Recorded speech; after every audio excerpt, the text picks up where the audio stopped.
Hello guys, welcome to Crick 360. Royal Challengers Bengaluru ఈసారి IPL title lift చేయడంలో one of the strongest కంటెండర్స్గా RCB ఉందా అంటే ఖచ్చితంగా అవునని చెప్పాలి. In terms of team combination ఏ టీంకి లేనంత స్ట్రాంగ్గా ఈసారి ఆర్సీబీకి ఉంది అంటే కూడా అవునని చెప్పాలి.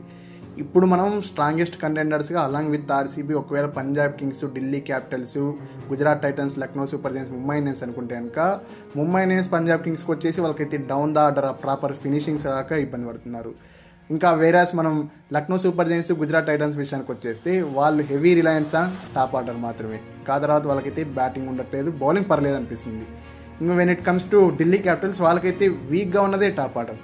అట్లా ప్రతి ఒక్క టీంకి ఏదో ఒక పెద్ద మేజర్ వీక్ లింక్స్ అయితే కనిపిస్తున్నాయి.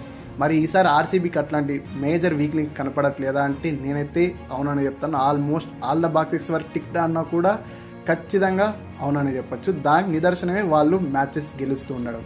ఏకంగా 10 మ్యాచెస్లో 7 మ్యాచెస్ గెలిచేశారు వాళ్ళు. ఇంకా ఒక 4 మ్యాచెస్ ఉన్నాయి కదా, అందులో 2 గెలిస్తే కనుక 18 పాయింట్స్ వస్తాయి. సో అక్కడైతే వాళ్ళు టాప్ 2లో ఫినిష్ చేయడానికి కూడా చాలా ఈజీ అయిపోతుంది అనమాట.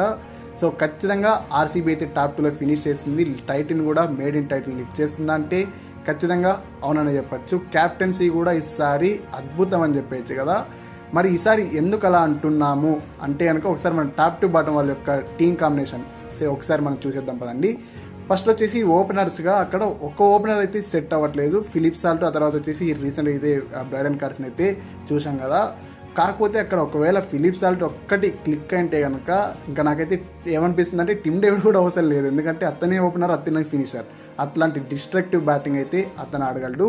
ఇది ఒక చిన్న ఎర్రర్ అయితే వాళ్ళకైతే కనిపిస్తుంది అనమాట. ఎర్రర్ అనకూడదు, ఒక చిన్న వీక్ లింక్ అయితే అని మనం చెప్పాలి. బట్ వాళ్ళు మిగతా వాళ్ళంతా కంపెన్సేట్ చేస్తున్నారు అనుకోండి, అది వేరే విషయం. ఎందుకంటే అక్కడ విరాట్ కోహ్లీ ఉండి చివరి దాకా ఉంటున్నారు కదా. ఇప్పుడైతే ఆల్మోస్ట్ ఎప్పుడు విరాట్ కోహ్లీ ఆ మిస్టర్ కన్సిస్టెంట్ అంటారు కదా, ఆ రన్స్ అయితే స్కోర్ చేస్తూనే ఉంటాడు. కింగ్ కోహ్లీకి ఎదురేముంటుంది చెప్పండి. ఆ తర్వాత when it comes to number 3 Devdutt Padikkal ఈ సీజన్లో ఇంపాక్ట్ ప్లేయర్ రూపంలో వచ్చి నిజమైన ఇంపాక్ట్ ఎవరైనా చూపిస్తున్నారు అంటే అది ఖచ్చితంగా మనం దేవదత్ పడిక్కల్ అని చెప్పాలి. దేవదత్ పడిక్కల్ అంటే నాకు బాగా గుర్తు, తన యొక్క మేడ్ ఇన్ ఐపీఎల్ సీజన్ వచ్చేసి డెబ్యూ చేసింది ఆర్సీబీకి. అప్పుడు వచ్చేసి ఓపెనర్గా వచ్చి ఏకంగా 500 పైగా రన్స్ స్కోర్ చేశాడు. అప్పుడు ఎంతో ప్రామిస్ చూపించాడు. అప్పుడు వన్ ఆఫ్ ద క్లాసీ ప్లేయర్స్గా కూడా అతనైతే కన్సిడర్ చేశారు. కాకపోతే రాజస్థాన్కి వెళ్ళిన తర్వాత అతను టీమ్ చేంజ్ అయిన తర్వాత అతని ఫామ్ అనేది డిప్ అయినది. ఆ తర్వాత వచ్చేసి పెద్ద అవకాశాలు అయితే రాలేదు. బట్ ఈసారి మాత్రం ఇంపాక్ట్ ప్లేయర్ రూపంలో నంబర్ 3లో వచ్చి ఆ 40s, ఆ తర్వాత వచ్చేసి మొన్న రీసెంట్గా చాలా రోజుల తర్వాత వచ్చేసి పంజాబ్ కింగ్స్ మీద ఒక అద్భుతమైన చేజ్ చేస్తూ ఒక హాఫ్ సెంచరీ అయితే స్కోర్ చేశాడు కదా along with Virat Kohli. So అలా అయితే దేవదత్ పడిక్కల్ కూడా ఫామ్లోకి రావడంతో వాళ్ళకైతే ఆ టాప్ ఆర్డర్ పర్ఫెక్ట్గా సెట్ అయింది. హెవీ టాప్ ఆర్డర్ అంటారు కదా, ఆ హెవీ టాప్ ఆర్డర్ అయితే ఉందన్నమాట in the form of Virat Kohli and Devdutt Padikkal. ఇక మిడిల్ ఆర్డర్ విషయానికి వచ్చేస్తే కనుక రజత్ పటిదార్, ఆ తర్వాత వచ్చేసి జితేష్ శర్మ. వాళ్ళ యొక్క కాంట్రిబ్యూషన్స్ ఏవైతే ఉంటాయి కదా అవసరమైన టైంలో ఇస్తున్నారు. జితేష్ శర్మ ఒక 40 పైన ఒకటి ఉంది కదా, not bad at all comparatively మనం అంతకుముందు సీజన్లో పంజాబ్ కింగ్స్కి ఉన్నప్పుడు పూర్ ఫామ్తో అయితే ఉన్నాడు కదా. బట్ ఈసారి మాత్రం కాస్త ప్రామిస్ అయితే చూపిస్తున్నాడు. ఇంకా రజత్ పటిదార్ విషయానికి వచ్చేసి ఇన్ టర్మ్స్ ఆఫ్ క్యాప్టెన్సీ అతన్ని ఏమని చెప్పండి. ఫస్ట్ టైం క్యాప్టెన్సీ చేస్తున్నట్టయితే అస్సలు లేదు మనకి. అంత బాగా అంత ప్రోయాక్టివ్గా అతనైతే క్యాప్టెన్సీ చేస్తున్నాడు. అది కాకుండా వచ్చేసి విత్ ద బ్యాట్ కూడా మంచిగానే ప్రూవ్ అవుతున్నాడు. దానికి బెస్ట్ ఎగ్జాంపుల్ ఒక మంచి నాక్ ఆడాడు కదా అగెన్స్ట్ సిఎస్కే, చాలా ఇంపార్టెంట్ నాక్ అయితే మనం కన్సిడర్ చేయొచ్చు. ఆ 32 బాల్ 52 ఏమో ఒకసారి స్కోర్ చేశాడు.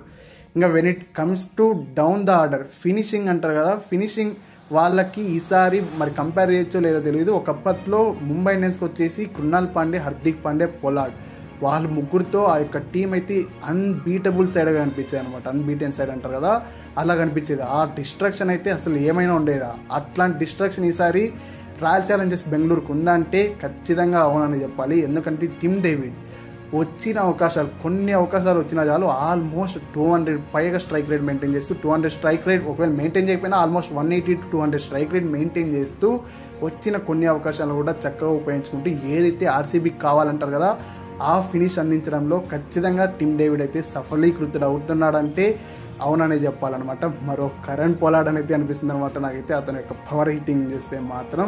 సో ఎవరు మర్చిపోతారు చెప్పండి. నాకు ఎప్పుడు రాయల్ ఛాలెంజర్స్ బెంగళూరు వాళ్ళు మ్యాచ్ ఓడిపోయినప్పటికీ 13 ఓవర్ గేమ్ ఉంది కదా వర్షం పడి పంజాబ్ కింగ్స్తో 96 రన్స్ ఏమో రాయల్ ఛాలెంజర్స్ బెంగళూరు వాళ్ళు స్కోర్ చేస్తే అందరు బ్యాటర్స్ ఫెయిల్ అయిన టైంలో అతను అక్కడ డబుల్ పేస్డ్ వికెట్గా కనిపించింది కదా. ఆ టైంలో కూడా 200 స్ట్రైక్ రేట్ మెయింటైన్ చేస్తూ 25 బాల్ 50 స్కోర్ చేశాడు.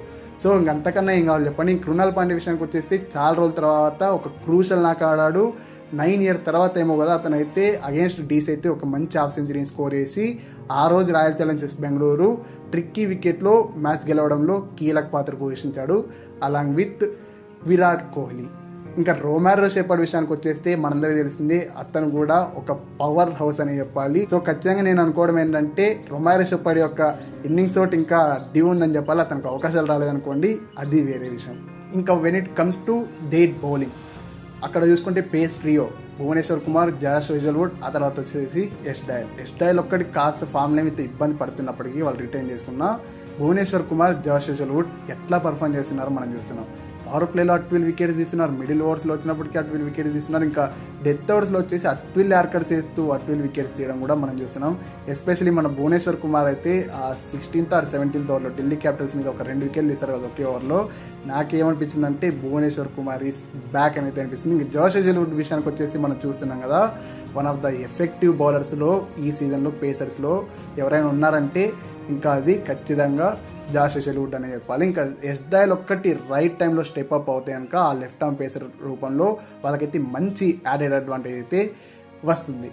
ఇంకా స్పిన్నర్స్ విషయానికి వచ్చేస్తే కనుక కృణాల్ పాండ్యాకి వికెట్స్ రానప్పటికీ అతనైతే కంటైన్ చేస్తూ వేయడంలో ఎప్పుడూ ముందు వరుసలో ఉంటాడంటే ఖచ్చితంగా అవునని చెప్పాలి. ఇంకా సుయాష్ శర్మ విషయానికి వచ్చేస్తే చాలా ఎఫెక్టివ్గా అనిపిస్తున్నాడు. అతను ఒక్కోసారి కంటైన్ చేస్తున్నాడు, ఇంకోసారి వికెట్స్ తీస్తున్నాడు, ఇంకోసారి ఏం చేస్తున్నాడు కంటైన్ చేస్తూ వికెట్స్ కూడా అందిస్తున్నాడు. సో మిడిల్ ఓవర్స్లో ఏదైతే స్పిన్నర్స్ కీ రోల్ ప్లే చేస్తారంటారు కదా, అది ఖచ్చితంగా వాళ్ళిద్దరూ కీ రోల్ ప్లే చేస్తున్నారని చెప్పాలన్నమాట. కృణాల్ పాండ్యా కూడా ఎప్పుడు against KKR all important 2-3 wickets ఏమి తీశారు కదా, ఎప్పుడు అక్కడ రింకు సింగ్ ఆ తర్వాత వచ్చేసి వాళ్ళు మంచి స్కోర్ చేస్తున్నారు అన్న టైంలో వచ్చేసి ఆల్ ఇంపార్టెంట్ 2-3 వికెట్స్ తీశాడు. అట్లా ఒక్కొక్కరిది వచ్చేసి ఒక్కొక్క మ్యాచ్లో అయితే వాళ్ళ పర్ఫార్మెన్సెస్ అయితే బయటకు వస్తున్నాయి. ఇంకా ఆల్మోస్ట్ ఈసారి రాయల్ ఛాలెంజర్స్ బెంగళూరు అయితే కప్పు కొడుతుందని అయితే నేనైతే అనేసుకుంటున్నాను అనమాట. మరి మీకు ఏమనిపిస్తుందో కింద కామెంట్లో తెలియండి. ఇది వీడియో అయితే తర్వాత నెక్స్ట్ వీడియో కలుసుకుందాం. అందరికీ సెలవు. Thank you so much for watching this video.